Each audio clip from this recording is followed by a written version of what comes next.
والله وأقسم 1000 مرة أنه ما خلقنا ليعذبنا، خلقنا لننعم بدنياها، أعد فيها كل خير.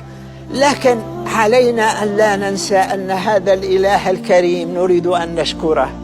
نحن نريد أن نعيش مرحلة الحب مع الله سبحانه وتعالى. شيخ، نريد أن تكون علاقتنا أيضا مع الله لا علاقة عبد ذليل خائف من رب قوي يملك النار ويملك الدنيا، لا، علامة محب لحبيب. إذن الصلاة بالنسبة ليك هي علاقة لقاء بالحبيب، جلسة محبة.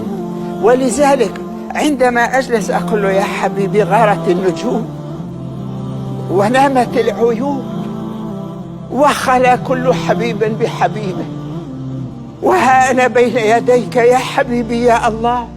إن دفعتني عن خدمتك فإلى خدمة من أرتجي، وإن طردتني عن بابك فإلى باب من ألتجي، وعزتك وجلالك لن أبرح بابك حتى تريني آية رضاك، لأنه ليس لي رب سواك فأدعوه ولا إله غيرك فأرجوه.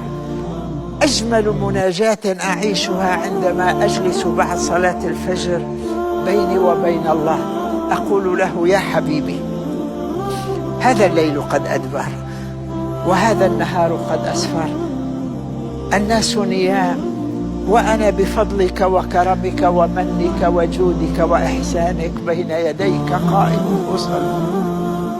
يا حبيبي، إن طردتني عن بابك فإلى باب من ألتجي، وإن دفعتني عن خدمتك فإلى خدمة من أرتجي.